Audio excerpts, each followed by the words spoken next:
From Main and Gervais, this is ABC Columbia News. Thank you for joining us tonight for ABC Columbia News at 11. I'm Alicia Barnes. I'm Ben Hoover. Breaking tonight, according to DHEC, the dam on Beaver Dam Road is in danger of failing. Residents in the Wildwood community are under a voluntary evacuation, but officials are strongly urging people living in that area to evacuate to AC Flora High School. Our Grace Joyle is live in that area tonight. So, Grace, from what we can tell, folks in Wildwood, in that area, the Beaver Dam area, are being told to, this is a voluntary evacuation. What else can you tell us? It is, Ben, and I'm actually being joined now by Richland County Sheriff Leon Lott to enlighten us on this situation. What's the status of the dam, Sheriff? Well, it is slowly deteriorated throughout the day. We have a project going on right now. We hope we'll stabilize it. It's not at the critical stage where we feel like we should call for a mandatory evacuation. Hopefully within the next hour this project will work, and if it does, it'll stabilize the dam and get us out of the danger zone that we're in right now. So what are crews doing specifically just across the way? We have a huge crane that's being assembled that's going to drop rocks into the big hole, which is the dam, which is across the road. And hopefully we can fill that hole up, and that will stop the water from going out, which is deteriorating the rest of the dam. And you know, our hope is that'll be successful. If it is, then it gives us a lot more time to be able to get water out of the lake. We've probably drained about 6 feet so far today out of the lake, so the lake level is down. But again, we don't want to make a call for a mandatory evacuation at this point. Okay, thank you so much, Sheriff. I want to bring in Fire Chief Aubrey Jenkins. Talk to me a little bit about the evacuations. They're not mandatory. You're suggesting people leave. Yeah, we are going to put something out suggesting that people, if they don't feel comfortable, they can go ahead and leave the area. If they want to vacate their homes, they can do so. But we're not going to do a mandatory evacuation. We feel like hopefully that when they drop these big rocks in this hole, that they can kind of stop from flowing. So that's what we're hoping for. But we do have people on standby just in case we have to do an evacuation. Is this the sort of thing you're going to be monitoring throughout the night? Absolutely. We're gonna have someone throughout the night to monitor this. Also, DHEC is out here on the scene, so they're looking at it as well. So if we see the need that we really need to do a mandatory, we will. But right now, we should do a voluntary evacuation. Thank you so much, Chief Jenkins. So there you have it, not a mandatory evacuation here in Wildwood, but officials are strongly suggesting that you leave. They're closely monitoring the Beaver Road Dam, and they're just asking you to be alert. We'll check back in with you guys in just a few minutes. Ben and Alicia, back to you.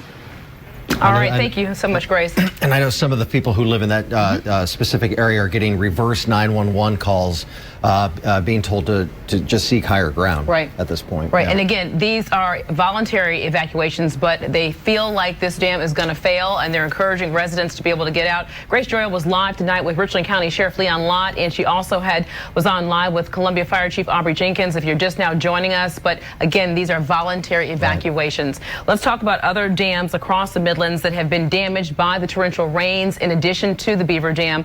Lake Elizabeth in Richland County. Now that's off of Hardscrabble Road near Wilson Boulevard, kind of almost a similar area in the northeast part of Richland County. That's right. According to DHEC, other dams, Carey Lake Dam, North Lake Dam, Lower Rockyford Dam, Sims Lake Dam, Sims Creek Dam, and Beaver Dam, all in Richland County, have all been damaged. In fact, the Carey Lake Dam, that has left Arcadia Lake completely emptied. Right up there in Lexington County, Old Mill Pond Dam, Gibson's Pond Dam, and Bar Lake Dam as well. Crews are racing to repair a breach in the Columbia Canal, and that is threatening to cut off the primary intake valve for the city's water system. Time is of the essence. About 200 workers are trying to sink a barge before they place weights on top to try and actually close the breach. Now here's video from before when the sun set. The break is allowing water to run back into the Congaree River. It was not an issue earlier in the week when the river was raging, but now that it's slowing, the canal is at risk of getting too low. The City Utility Director Joey Jaco says that crews will be hard at work while you're sleeping. We're working very hard and very diligently to make sure this dam is built tonight.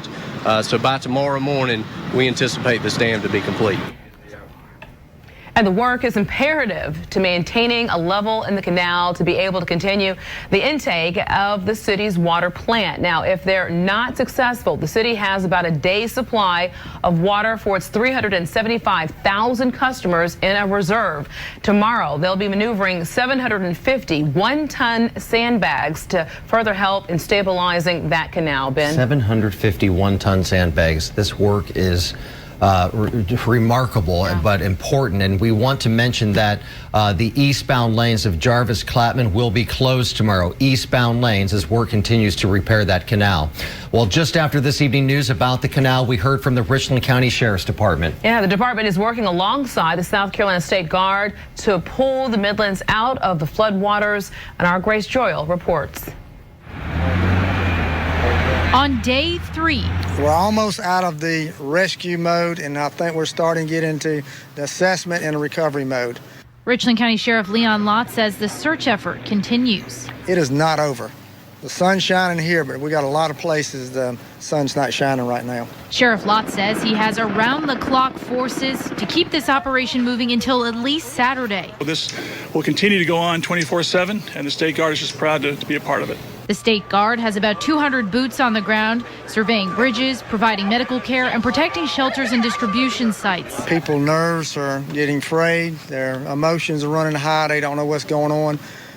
We want to make sure that our shelters and these water places that we've got it under control. Help crews do their job. We still have too many people out here who just want to be spectators and go out and see the damage. By staying away from flood-torn areas. And when the sun rises and you're cleaning up your property, you should know this. We also have people now who are coming out and trying to do scams, taking advantage of the victims that we've got. Do not be fooled. Call law enforcement before you hire anyone to do a cleanup, especially if they're asking for money up front. At the Richland County Sheriff's Department, Grace Joyle, ABC Columbia News.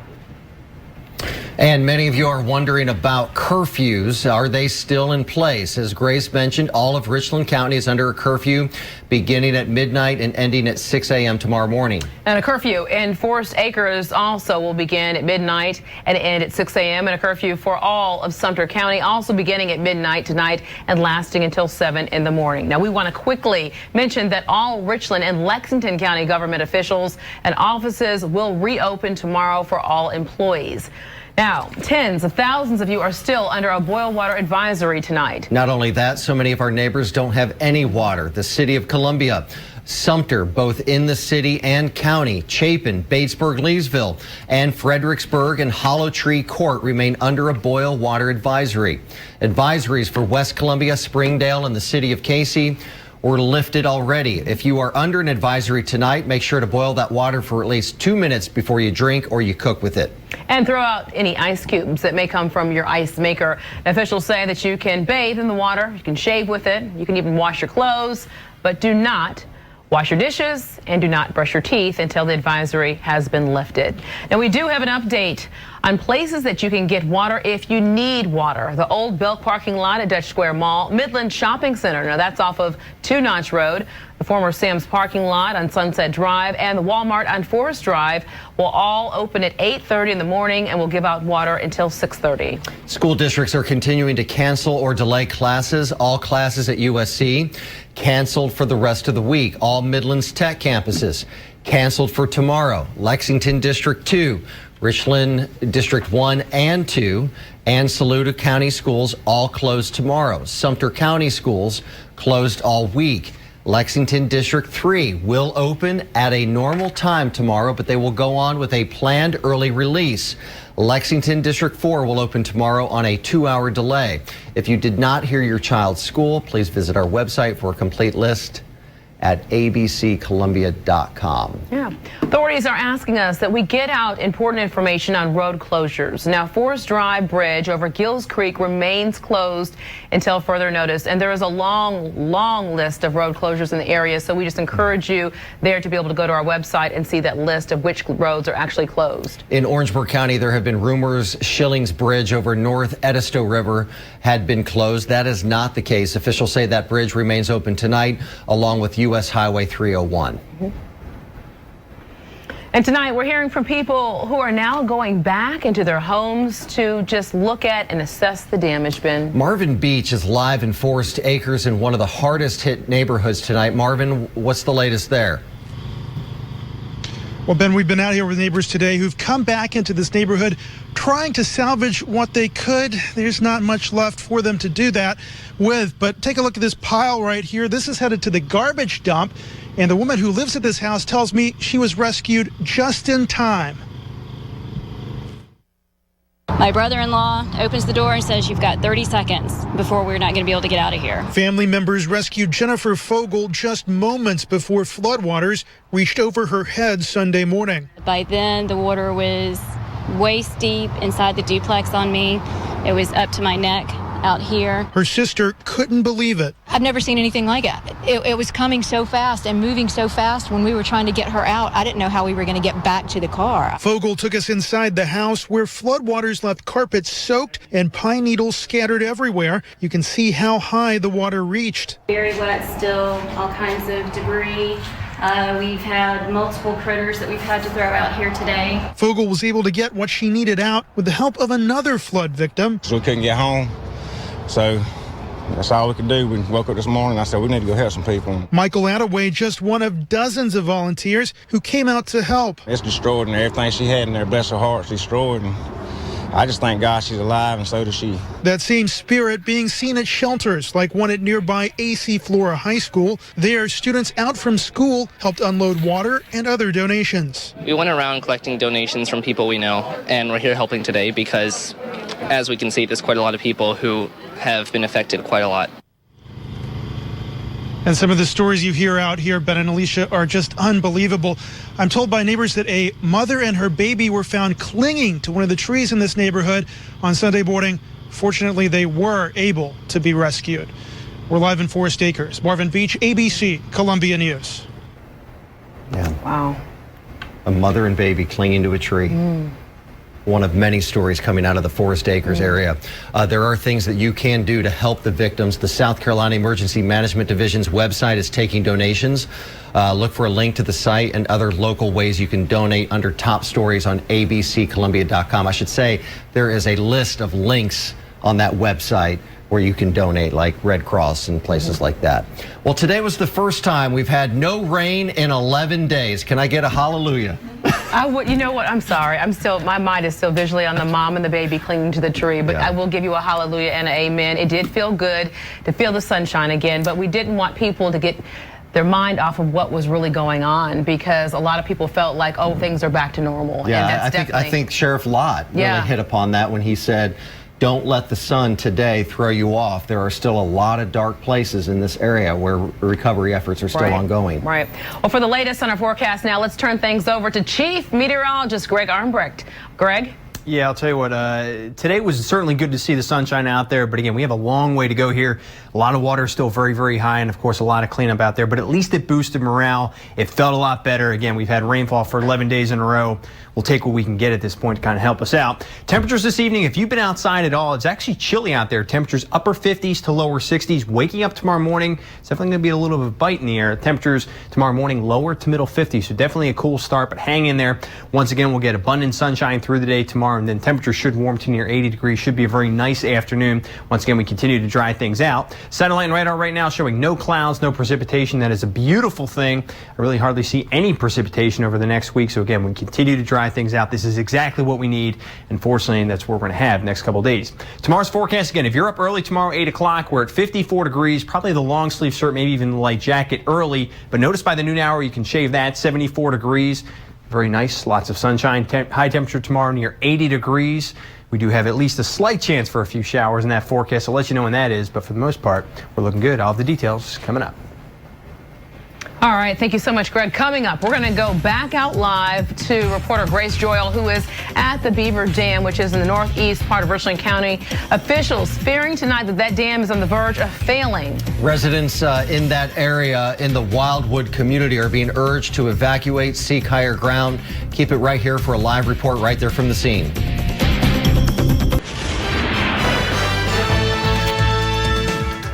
All All right, we're continuing to follow breaking news out of Richland County in the northeast part of town. The dam on Beaver Dam Road is near failure tonight. Our Grace Joyle is live out there. Grace, you just spoke with the fire chief and also the sheriff. Some folks are reaching out to me wondering how this could affect areas down the way from like the Beaver Dam Road area. Any idea on that tonight? Well, you know, clearly they're worried, and that's why they're trying to reinforce this dam. We have officials from DHEC out here. I'm going to have my photographer zoom in over my shoulder. You can see behind me, crews are working on the dam. They're trying to reinforce it with giant rocks. And Sheriff Lott said that they're going to be monitoring this very closely throughout the night. They certainly will not be getting any sleep tonight because as of now, Wildwood is not under a mandatory evacuation. However, officials are strongly encouraging residents to leave. And I'm joined now by a longtime resident of Wildwood, Jay Nash. Are you worried? It's slightly unnerving what we're going through right now, but, you know, it's touch and go at this point. So do you plan on leaving? We'll stand our ground as long as we can. You know, this is a great place. I've lived here my whole life for about 27 years off and on. I got my beautiful wife, Hallie, my daughter, Abigail, and my mom right down the road. And, you know, of course, that's my main concern. I'm not so concerned about the structures around here. I'm more concerned about the people around here. If things become threatening, of course, we will leave. And what's been the word from neighbors? Does it seem like most people are leaving, or is it sort of mixed? It's mixed. I feel that people, you know, to the left of me, they'll probably leave. But the people in my neighborhood, I think they actually consider that we'll probably be okay, Grace. Jay, thank you so much, and wishing the best for your family. Stay safe out there. Thank you. So there you have it. Wildwood, not under a mandatory evacuation. However, officials are strongly suggesting that residents get out. Some residents have already left. Some residents are in the process of leaving. Others are choosing to stay. They're keeping a close eye on things, and officials are doing the same throughout the night. They're watching Beaver Dam very closely, and they will let residents know as soon as this becomes more pressing. Live from Wildwood, Grace Joyle, ABC Columbia News. Grace, good stuff. Thanks so much. Well, local and state law enforcement divisions are teaming up to make sure your personal property remains intact. Now, there's a concern. Residents returning home from shelters are finding their belongings vandalized tonight, and they're calling it a safety and security operation. Officers are out right now monitoring and patrolling neighborhoods, and they say that they will do so until sunrise. Well, tonight, the Richland County Sheriff's Department is looking for a missing man who was last seen on Sunday morning leaving his job at the Food Lion on Hardscrabble Road. Deputies say Dustin Johnston has not been heard from since then. The 22-year-old was driving his gold 1995 Honda Accord sedan. Call 1-888-CRIME Stoppers if you can help. If you see his car, his family would appreciate it. We'll be right back. Going to the South Carolina State Fair? Need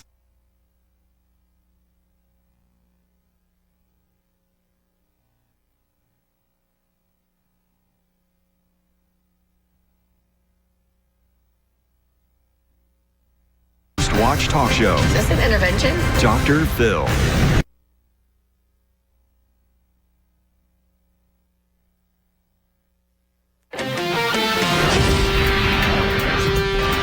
Well, good Tuesday evening. Hopefully you and your family are safe this evening, just taking it easy, staying warm. We have cool conditions out there. Actually, temperatures starting to fall back into the 50s. Waking up tomorrow morning, a little bit of a chill in the air. Temperatures lower 50s, so certainly consider that. We have mostly clear skies. That is a beautiful thing. I'm expecting mostly clear skies for the next couple of days, so we get that sunshine during the afternoon. Will help to warm things up nicely, so the afternoon's going to be very comfortable. Slim rain chances. Could see an outside shot at a late shower, maybe late Friday into early Saturday. Most areas probably won't see it, about 20, maybe 30% in coverage, but at this point I've left the forecast mostly dry, just some increased cloud cover with a nuisance shower. Otherwise, the forecast looks nice and dry, which is exactly what we need. Area temperatures, well, this is the downside in this evening's forecast. Definitely cool out there. Temperatures up to the north and west, middle 50s here. For everybody else, right near 60 degrees, and I do expect these temperatures to gradually continue to fall back over the next couple of hours, so waking up tomorrow morning, definitely going to be cool. Satellite radar showing, though, the entire southeast continues to dry out, which is some good news. We have high pressure in control, just a few high thin clouds from time to time, some high thin cirrus, but for the most part, mostly sunny skies, and things are looking much improved. Hour-by-hour forecast for the rest of the overnight period. Mostly clear skies. Temperatures start to fall back. Lower to middle 50s. As we go through the day tomorrow, though, we'll notice once again, mostly sunny skies. Temperatures will respond nicely. Temperatures tomorrow probably near 80 degrees during the afternoon, so the evening hours should be quite comfortable as well. Then as we go through the overnight once again, with high pressure in control, temperatures will drop back middle to upper 50s. Probably not quite as cool tomorrow night, but still another cool night. Then as we go through the day on Thursday, once again, lots of sunshine, a few high, thin clouds. We keep the forecast dry through this point. Then a frontal system will begin to approach late Friday into Saturday. That's a next chance for at least a stray shower. But again, most areas probably dodge that moisture. So tonight, 53 degrees, mostly clear. It's a cool night. Outlying areas could drop back as cool as 50 degrees. So definitely a little bit of a shock to the system. Tomorrow's forecast, this is just beautiful. 8 o'clock, we're at 54 degrees. Mostly sunny skies across the board. By noon, we're up to 74. Then into the afternoon, temperatures a little bit above average, right near 80 degrees. So it should be a very nice afternoon as we continue trying to get things back together here. 7-day forecast. Lots of sunshine across the board. Again, just an outside shot at a shower late Friday night into early Saturday. We will see an increase with the cloud cover, but again, for the most part, the forecast does look dry. High temperatures each day, at least for the next few, near 80 degrees. Then we do cool back just a tiny bit, but still very nice. Middle to upper 70s Saturday into early next week. Notice the overnight lows. Tonight is the coolest. The rest of the week, we do bump those up a little bit, upper 50s to lower 60s. Okay. Greg, thanks. We'll take you back out live to the developing situation out there at Beaver Dam in the Wildwood Division. Subdivision. We hope you keep it here.